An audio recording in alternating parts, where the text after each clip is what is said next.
8. 평상심이 도이다. 상당하여 말했다.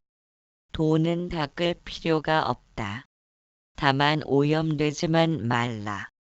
어떤 것이 오염되는 것인가? 생사심을 가지고 조작하고 추구하는 것이 모두 오염이다. 곧바로 도를 알고자 한다면 평상심이 바로 도이다. 무엇을 일러 평상심이라 하는가? 조작이 없고 시비가 없으며 취사도 없고 단상도 없으며 범도 없고 성도 없는 것이 평상심이다. 여기에서 상당히 유명한 말이 등장한다. 즉 평상심이 도라는 말이다. 그런데 평상심이란 자귀함이 있거나 생사심으로 추구하려는 것은 평상심이 아니란 말이기도 하다. 범부와 성의를 구별하지 않으며 옳고 그름을 따지지 않는 마음이기도 하다. 그런 마음은 결국 의지가 닿지 않는 무념의 마음을 일컫는 것이다.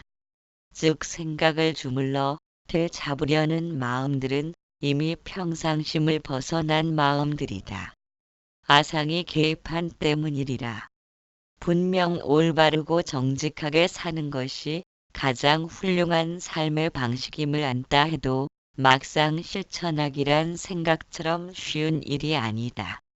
그렇게 살다가는 남에게 짓밟힐 수 있고 또한 많은 손실을 감수해야 할지도 모르기 때문이다. 올바르게 사는 삶을 가로막는 장애는 나와 남이라는 분별 때문이다. 남들보다 더 잘 살아야겠고 남들보다 앞서 가야 한다는 식으로 나와 남을 염두에 둔 생각은 올바른 삶으로 이끌지 못하는 가장 근원적인 부분이다. 그러나 조금만 깊게 생각한다면 나와 남을 구분짓는 것이 얼마나 어리석은 일인가는 금방 헤아릴 수 있다. 예를 들어 어린아이한테 장난감을 주었다가 뒤로 감추면 아이는 놀라서 어쩔 줄 모른다. 그러나 장난감이 가봐야 결국은 방 안에 있을 것이고 어디 멀리 갈 수 없다는 사실을 안다면 성내거나 슬퍼할 필요는 없을 것이다. 심지어는 생사의 모습도 구름이 생겨나고 사라지듯 실제로는 없는 것이라고 한다. 우리가 볼 때 저 사람은 살아있고 이 사람은 죽어서 사라졌다고 하지만 높은 안목으로 보면 살아있는 것도 죽은 것도 아니다. 단지 차원의 변화만 일어났을 뿐이다. 물과 얼음처럼 상태가 바뀐 것이지만 본질적으로 물이란 성품이 변화된 것은 아니다. 그렇다면 우리의 본질적인 성품이 존재하기에 탄생도 있고 죽음도 맞이할 것이다. 오늘이 있다면 어제도 있었을 것이고 내일도 있을 것이다. 과거 생의 육신은 지금과는 다를 것이므로 육신이 본질은 아니다. 그렇다면 마음이 본질일 것이다. 그러나 지금 사용하는 일상적인 마음은 현재 생에서의 육신으로 만들어진 환경과 조건으로 이루어진 것이다. 인간은 누구나 할 것 없이 육신과 정신을 지니고 있다. 마조 대사도 마음에 대하여 생사심과 평상심을 말했듯이 육신의 마음과 정신의 마음의 두 가지 측면에서 살펴보아야 한다. 정신이란 영혼과도 같은 의미이며 정신도 마음을 지니고 있다. 그런데 육신의 마음이 몸 전체를 돌아다니므로 정신의 마음을 잊고 산다.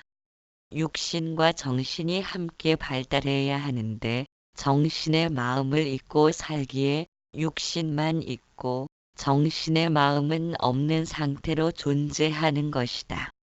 정신의 마음을 잊고 살기에 희로애락에 붙들려 울고 웃기에 바쁜 삶이 되었다. 정신이 똑바로 박혔다고 말하는 것은 자신을 타인처럼 마음을 읽어나가는 객관적인 의식을 지니고 있다는 말이다. 자신만을 위하려는 이기심보다는 타인을 배려하고 타인의 입장에서 생각할 줄 안다는 것이다.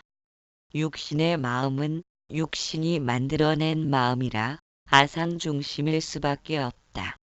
그렇기에 정신을 잊고 산다는 것은 자신의 육신만을 위주로 마음이 움직이는 탓으로 아상중심의 삶이란 현상이 나타난 것이다. 그래서 정신의 마음이 있고 육신의 눈과 귀 등의 감각기관으로 만들어낸 육신의 마음이 존재함을 알아야 한다. 이와 같은 마음의 두 가지 측면을 살펴야 하는데도 육신의 마음만을 위주로 사는 것은 정신의 마음을 잃어버린 것이다. 정신의 마음이란 눈을 감고 있어도 누군가 눈앞에서 손을 흔들면 무엇이 왔다 감을 느낄 수 있다. 그것은 눈을 감아도 보는 성품은 변함없이 보고 있다는 의미이다.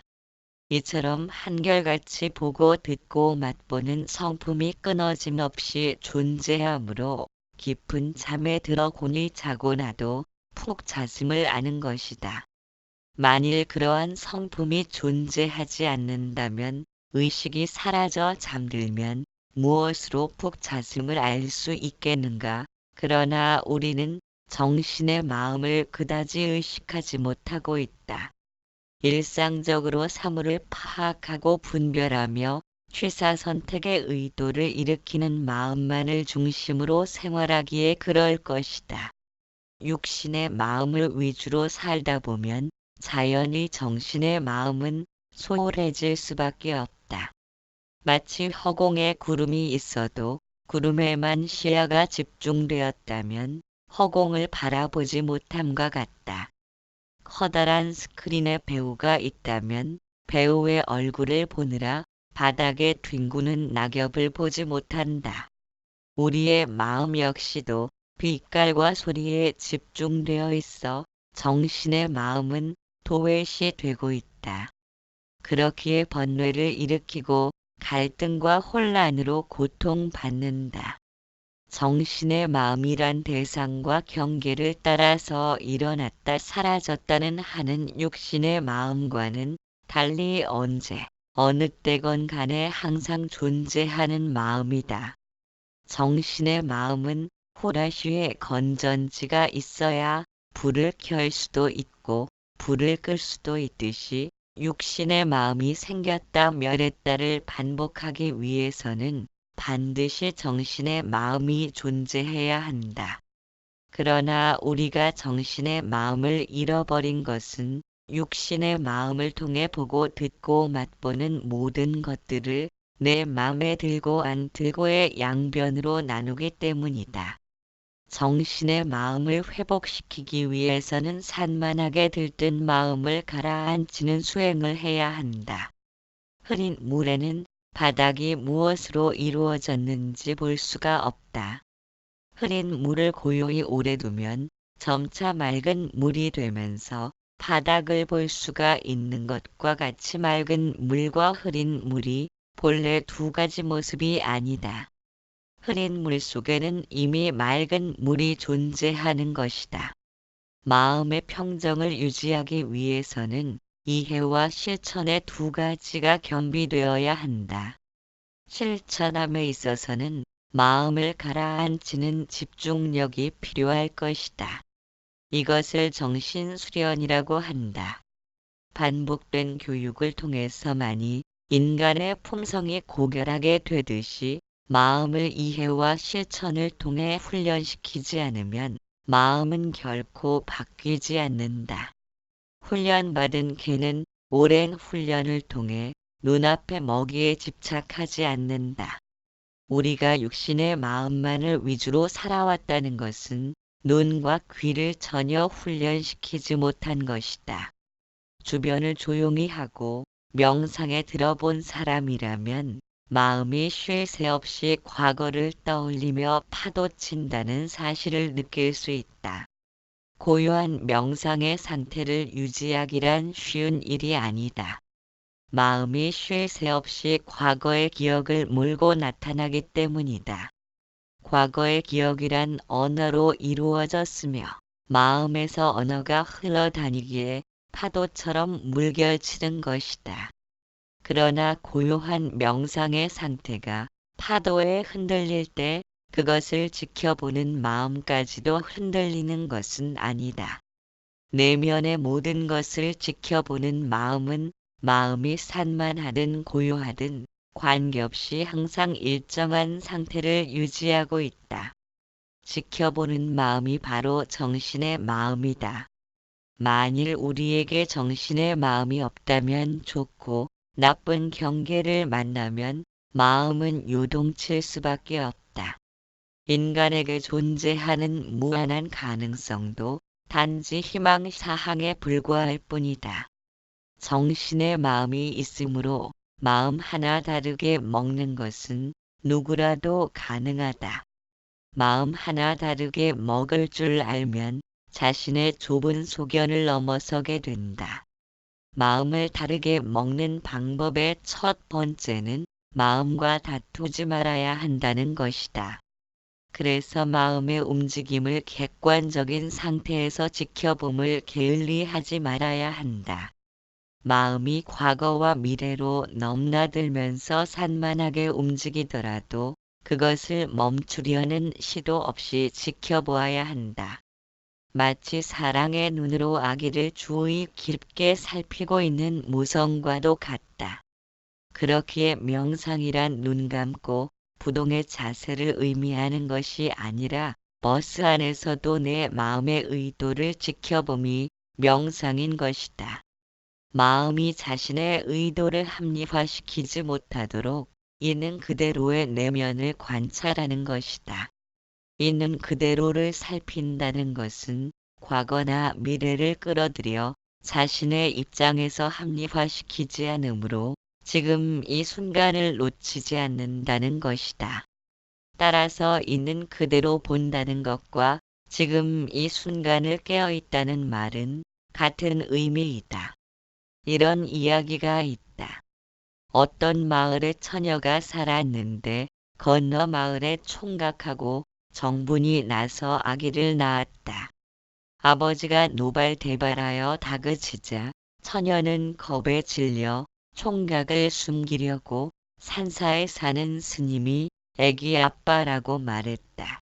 그 길로 아버지는 애기를 데리고 스님을 찾아가 화풀이를 하면서 애를 던지고 갔다. 잠자코 듣고 있던 스님은 그런가 할 뿐이다. 스님은 애를 업고 빨래터를 돌아다니며 안악들한테 동냥젖을 먹이면서 키워 아기는 어느 틈에 혼자서 놀기도 할 만큼 자랐다.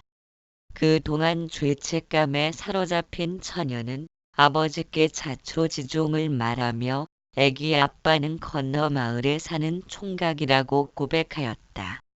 난감해하는 아버지와 처녀는 스님이 사는 산사를 찾았다.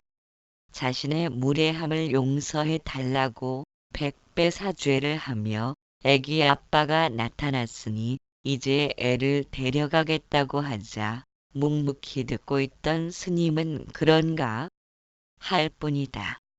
9. 마음이 만법의 근본이다. 경에 말하기를 범부의 행도 아니고 성현의 행도 아닌 것이 바로 보살의 행이다라고 하였다. 다만 지금 가고 머물고 앉고 누우며 때에 따라 사물을 대함이 모두 도다. 왜냐하면 도는 곧 법계인데 온갖 묘한 작용이 모두 법계를 벗어나지 않기 때문이다. 만약 그렇지 않다면 무엇을 일러 심지법문이라 말하고 무엇을 일러 무진등이라 말하겠는가. 모든 법은 모두 마음의 법이며 모든 이름 명은 모두 마음의 이름이다. 만법은 모두 마음으로부터 생겨나니 마음이 만법의 근본이다. 경전에 마음을 알아 근원에 통달하니 그 때문에 사문이라고 하였다. 따라서 이름도 같고 뜻도 같고 모든 법이 전부 같아서 온전히 하나이고 잡스러움이 없다. 만법은 모두가 마음으로부터 생겨나니 마음이 만법의 근본이라고 마조 대사는 말씀하였다. 우리가 고통받는 원인을 살피면 크게 세 가지로 나눌 수 있다. 첫째로 목숨은 한계가 있는데 이루고 싶은 많은 바람이 있기 때문이며, 둘째, 세상은 끝없이 변하는 흐름 속에 있는데도 변화에 저항하려는 집착을 지닌 때문이며, 셋째, 존재하는 모든 것들은 인연으로 이루어져 변하고 멸하는 것임에도 우리는 실체가 있는 줄 알고 추구하는 까닭이다. 이처럼 고통이란 알고 보면 변하는 것이 원인이 되어 일어나고 있다. 모든 것은 항상 제자리에 있기를 바라는 집착심의 잘못된 소견으로 하여금 고통의 굴레가 도는 것이다. 과거의 기억을 통해 변화에 저항하려는 노력을 집착이라고 한다. 집착을 안고 사는 사람은 시간을 직선상에 놓고 바라본다는 의미가 담겨 있다. 그렇게 앞선 사람은 따라잡아야 하고 처진 사람을 밟고 일어나야 한다는 강박관념을 떨치지 못한다. 비교될 타인의 삶이 자신의 삶보다 더 가치를 지니게 되었다. 자신의 삶을 타인과의 비교로 알 수 있다면 그 중심에는 항상 내가 우선시 된다는 의미이기도 하다. 따라서 비교될 대상을 통해 자신의 삶을 이해하려는 것은 아상 중심의 틀 안에서만 움직인다는 의미와 같다. 아상 중심적인 사고란 시간과 공간의 본질인 모든 것은 항상 하지 않음과 늘 변해감으로 실체가 없다는 텅 빔과 공함의 본질을 잃어버리게 된다. 그렇기에 타인과 비교되어야 자신을 알 수 있는 어리석음의 결과인 셈이다. 아상 중심으로 틀 잡힌 마음을 지켜본다는 것은 잃어버린 나를 깨어나게 하는 원동력이다.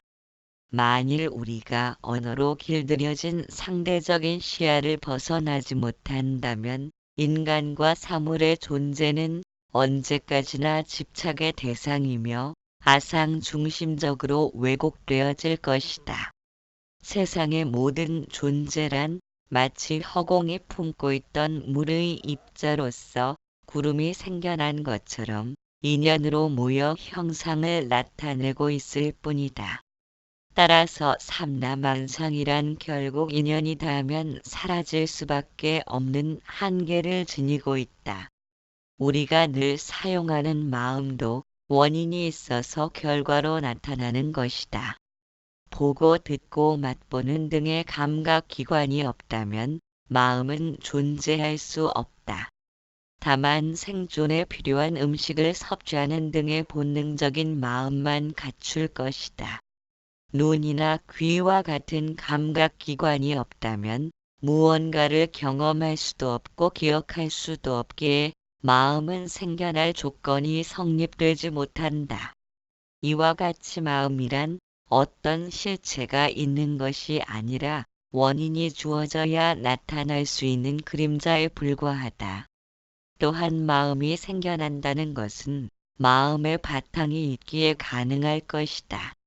마치 컴퓨터에 하드웨어가 있으므로 각종 정보를 입력할 수 있음과 같다.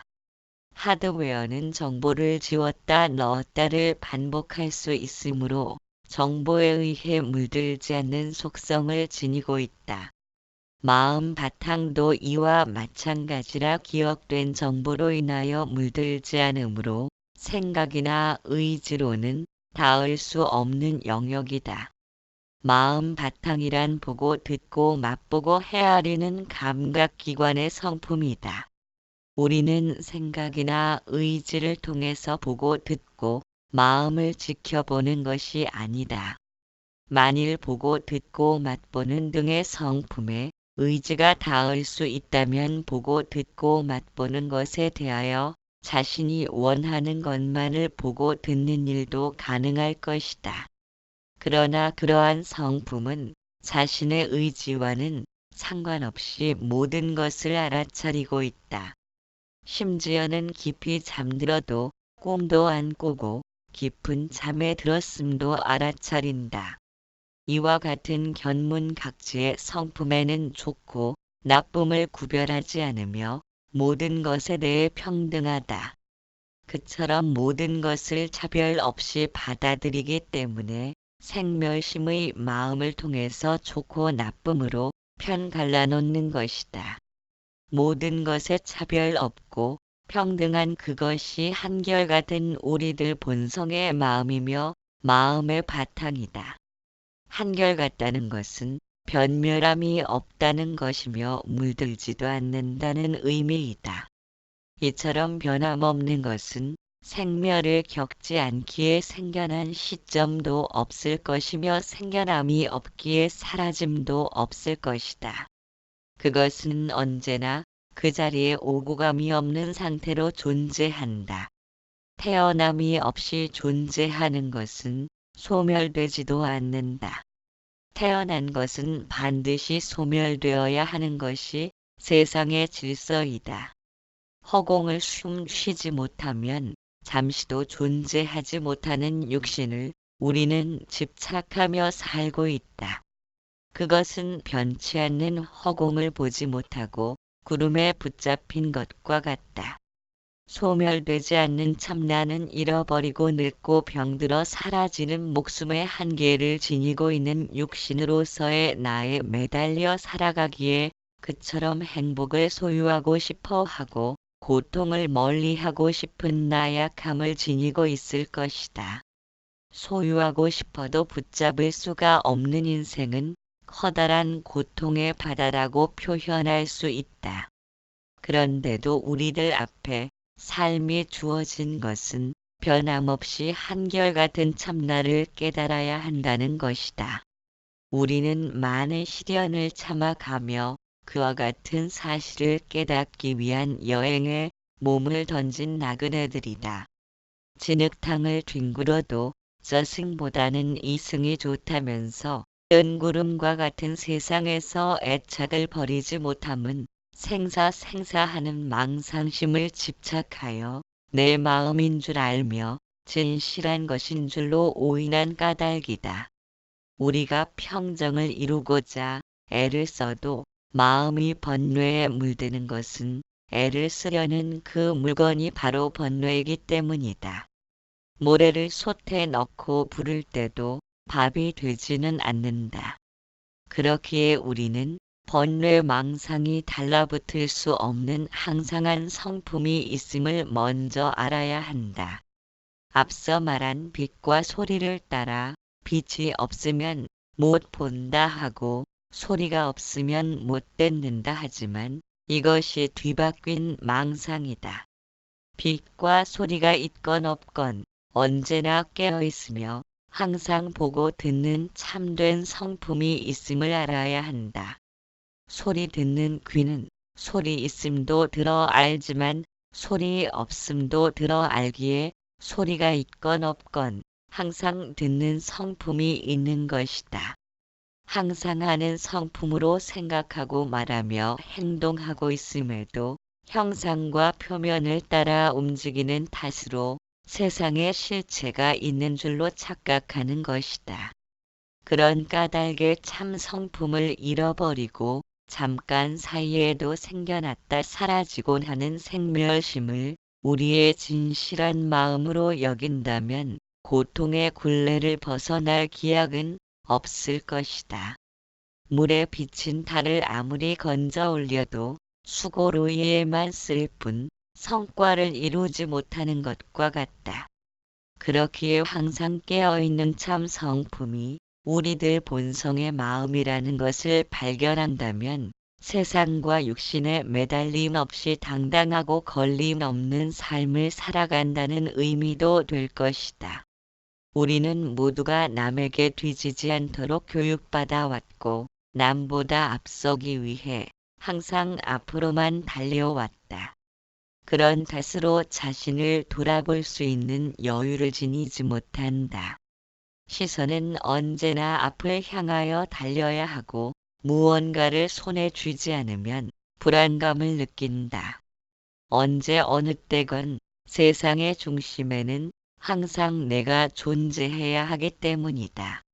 이처럼 굳어지고 경직된 사고는 고통이 삶의 일부라는 사실을 받아들이지 못한다.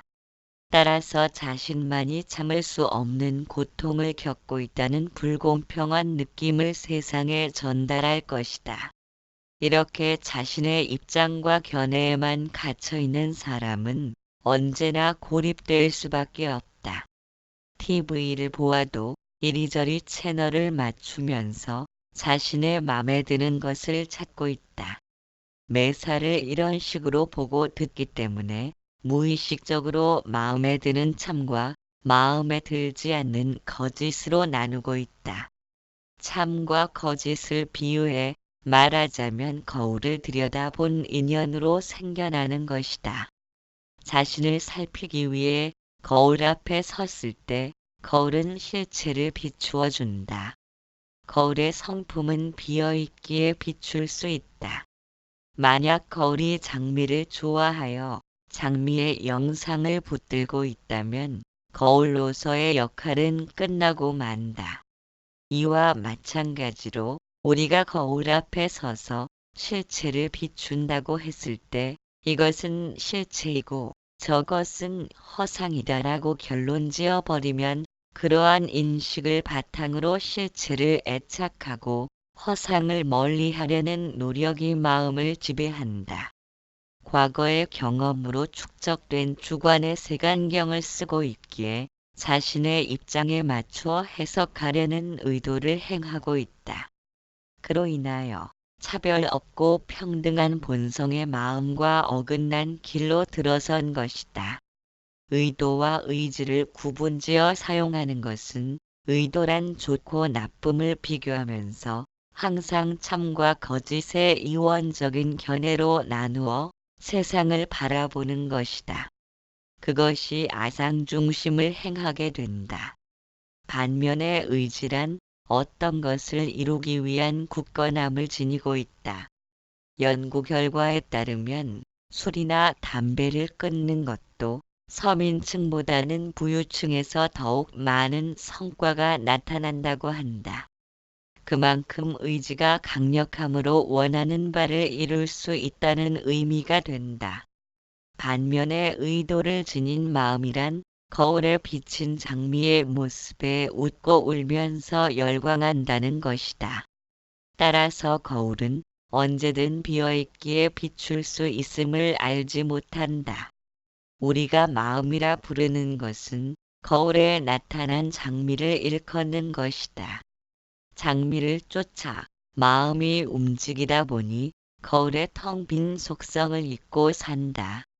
표면적인 장미의 모습에 열광하다 보니 시들고 왜소한 장미를 본다면 분노와 원망을 일으킨다.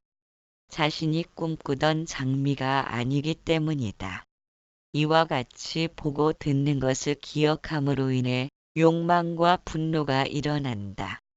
욕망이란 과거의 기억을 통해 소유하려는 애착으로 발전되면서 거품을 쏟아낸다. 모든 존재에게 필수 불가결한 욕망이 잘못된 방향으로 노선을 잡는 것은 삶의 허무가 너무 깊게 흔들어대는 탓이다. 물론 인간은 홀로 왔다, 홀로 가야 한다는 사실을 부인할 수 없도록 외로운 존재이다.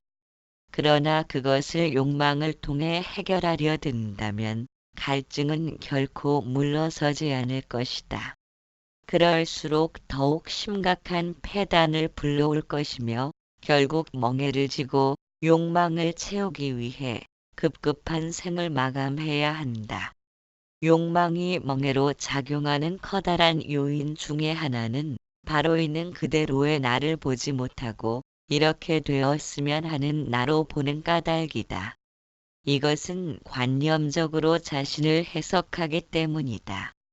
관념이란 틀 잡힌 생각을 말하며 생각이 틀 잡히기 위해서는 언어가 대단히 핵심적인 역할을 한다. 언어가 인류의 발전에 지대한 공헌을 한 것은 틀림없는 사실이다. 인간은 언어를 통해 결속되고 강화된 조직력을 지닐 수 있게 되었다. 그러나 다른 한편으로는 더욱 심화된 갈등과 골 깊은 번뇌의 원천으로 발전되어 무수한 반목과 대립의 양상을 이루게 된 것도 부인할 수 없다. 그만큼 언어는 사람의 감정 깊숙한 곳까지 스며들었고 인간과 언어는 도저히 분리될 수 없을 만큼 결속되었다. 이제는 말 안 하고 산다는 것이 불가능한 일처럼 되어버렸으며 말이 통하지 않는 나라에서는 거의 동물 수준으로 취급된다. 인간은 언어로 뭉친다. 그러나 뭉칠 수 있다는 것은 분열될 수 있다는 말이기도 하다.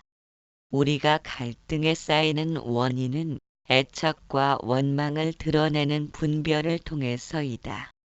좋은 경험은 반복적으로 재현시키고자 현재로 계속 끌어당기려는 집착과 싫은 느낌을 주었던 것들에 대해선 단호히 거절하고 배제시킴으로써 감정은 높낮이를 큰 폭으로 유지하며 계속적으로 움직이는 까닭이다. 언어가 생각에 따라 붙으면 관념으로 발전되어 분열된다. 아무리 마음이 고요하고 정적한 상태에 들기를 희망하면서 깊은 산으로 숨어든다 해도 그곳에 마음의 평화를 실현할 진리는 없다.